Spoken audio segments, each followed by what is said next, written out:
It is Direct Mail Monday, September 7th, 2020. Steve Sipress here. And people that know me know I am very fond of a saying, I live in an and world, not an or world. So people ask me all the time when it comes to the ways of doing their advertising, marketing, and sales, should I do Facebook ads or do a podcast? My answer is yes. They'll get all confused. Should I do pay-per-click advertising or should I put up some videos? Yes. See, yeah, I guess you get the point. I live in an and world, not an or world. So you should use every single way you possibly can for your advertising, marketing, and sales efforts that works, which means, of course, you need to track everything and make sure that phone calls work, going to networking meetings work, doing pay-per-click ads work, doing a podcast works, being a guest on other podcasts, writing a blog, putting out a newsletter, on and on and on and on. Every single thing you're doing, if it's working, keep doing it and keep adding to it and adding to it and adding to it. You're not looking to take something out that's working just because you think you got something else that's working better. See, that's a really bad question I get asked all the time. What's the best way to advertise my business? Wrong question.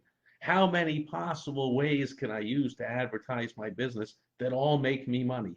That's the right question. So, how about what size postcard should I send out? Should I send out a big postcard or a little postcard? Well, now in general, if you pay attention to my teaching or any teaching, all the facts and figures, of course, say you should do a big postcard, a larger ad, a bigger billboard, larger ad in the yellow pages. Like, get the back page if you can, the back of the book. Get noticed. The bigger something is, the more it's noticed. Would you run one ad in prime time on network TV, or would you rather run 10 ads in prime time on network TV? Would you rather run a two-minute commercial or a 30-second commercial if somebody else is paying for it, say? So what would be your choice if somebody else is paying? You'd do the bigger one. You do more advertising and marketing. However, found a company that's doing a test. Oh, and by the way, the main reason is because on a bigger postcard, you can fit more stuff that convinces people to do what you want them to do. Go to your website, call you, buy, get a free sample, whatever it is. You got more room for pictures that sell, for text that sells, for testimonials that sell, for before and afters, for charts, graphs, anything at all. You can put more of it. You got more space on a bigger postcard, of course. And as always, of course, you want to use both sides of the postcard. Unlike most people's business card, for some bizarre reason, they only use one side. You wouldn't do that with a postcard, hopefully, or anything else, would you? Anyway, I digress. So here it is. Here's a test by Renewal by Anderson. So can you see it? They sent me this big, huge, honking, oversized postcard, full color, both sides, plenty of room to put lots of stuff. It's their 20th anniversary sale. Now, if you were paying attention way back a few months ago, I shared the promotion for their 25th anniversary sale. But look what they're saying here is we understand we celebrated it back in May, but with all that we've recently been through, we wanted to give you one final chance this year to get our biggest new customer discount. Thank you for 25 years. Translation, with all that we've recently been through. So because sales are down, or because your income was down, maybe you were unemployed and you're one of the 20 million or so, or however many millions of people that have gotten back to work, or maybe your business got open after being shut down for whatever reason, let's send out that promotion again because there's a bunch of people that are in a better financial position than they were in May. There's other people who are in the same financial position, but they realize that not only is this shutdown might never end, or we got one guy running for president that says he might even do it again. What do you have to have a negative IQ to run for president or what? It's already the dumbest thing Trump ever did. Now the next guy running says, "Oh, I would do that too." Oh my goodness. And so, however, who knows when the next virus comes along or the next whatever reason, now somehow people are used to it. Oh, they open up the schools and then they shut them back down. Stop with shutdowns. Like it's not a thing. It's not something you do. You don't shut down. You don't shut down sports. You don't shut down businesses. You don't shut down cities. You don't shut down. However, maybe they will, which means people will be stuck at home again. And if you're going to be stuck at home, you might as well spruce up your home, or you might as well replace those windows so you can save on your heating and or your air conditioning bills down here, since we are still in the midst of the hottest summer on record here in the Phoenix Scottsdale area. Air conditioning bills are through the roof.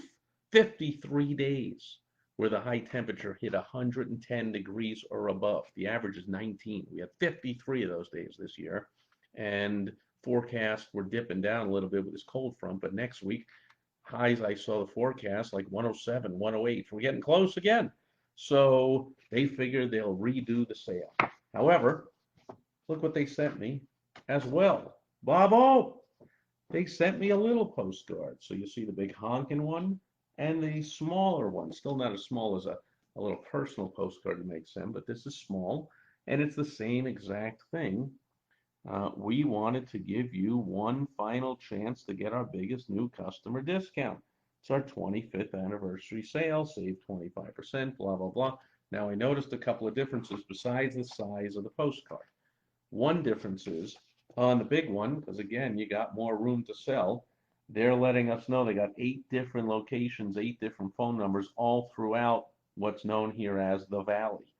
So they got Phoenix, East Valley, West Valley, Tucson, Flagstaff. So Flagstaff about 4 hours north, Tucson 2 hours south, east, west, and downtown or inside Phoenix. So they're covering this whole area here, and a toll-free number.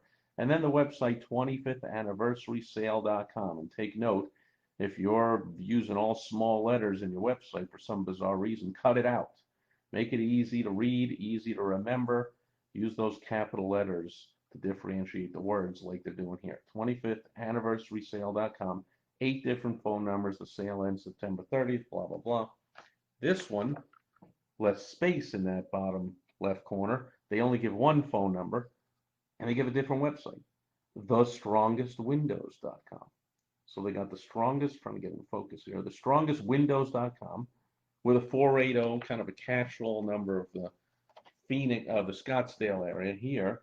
They have a different 480 number, 480-999 something. This one is 480-296 something. So different phone numbers, different websites. Do you know why? I hope you know why. It's called tracking. You want to track everything. You want to put a different phone number, a different website in every single thing you do. In a social media post, in a postcard, in an ad, in a newsletter, on a billboard, on TV, on radio. How else are you going to track? Hopefully you're not going to track by the old school way of, oh, we have them fill out a form where how'd you hear about us? Or we asked them, how'd you hear about us? Yeah, that worked in the old days when there was pretty much TV and radio, magazines, yellow pages, Valpak. There wasn't a lot of stuff. Now there's such a mix.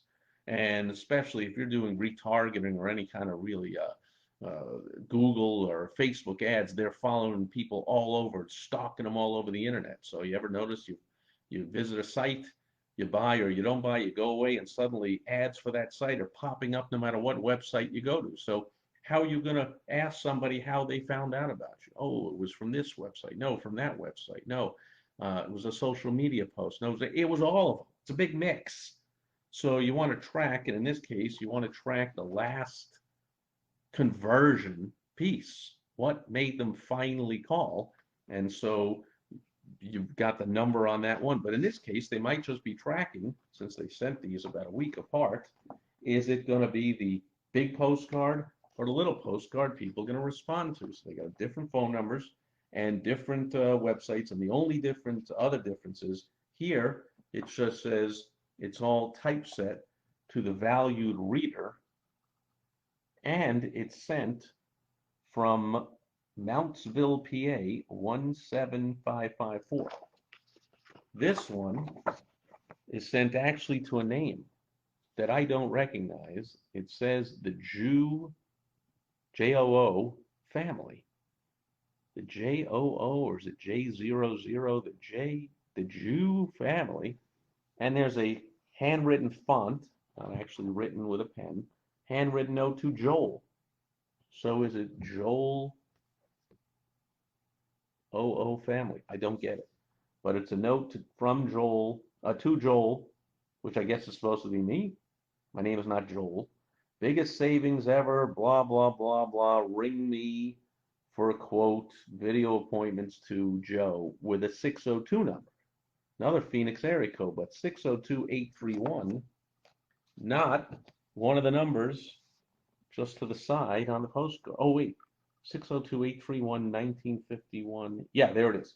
So this is the Phoenix number for Joe, and also here, but Joe made this handwritten note to Joel of the Jew family. Where is it? There it is.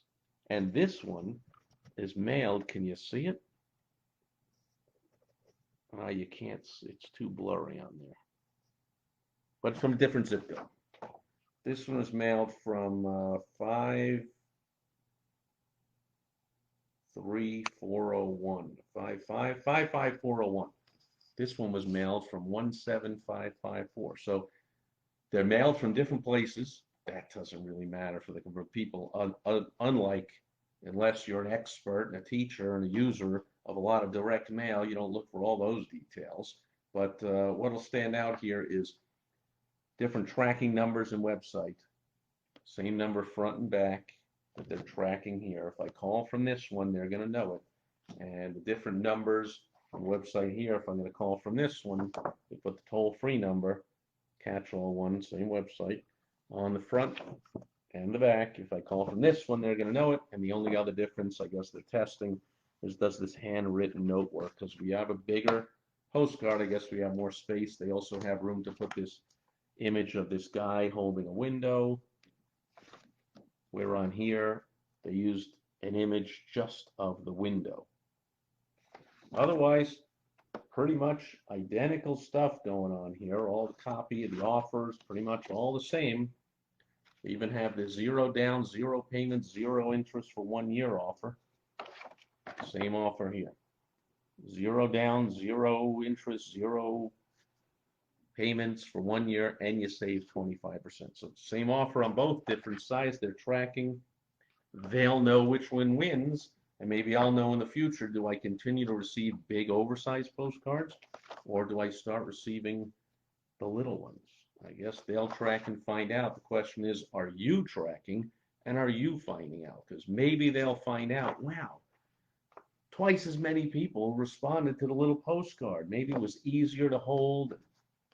This big honking thing was less convenient, and they just felt silly, kind of whole. I don't know, I'm trying to think of some excuses why people would prefer a smaller one that has less information on it and less selling information, less room to convince and influence and manipulate, whatever we want to call it, and sell people.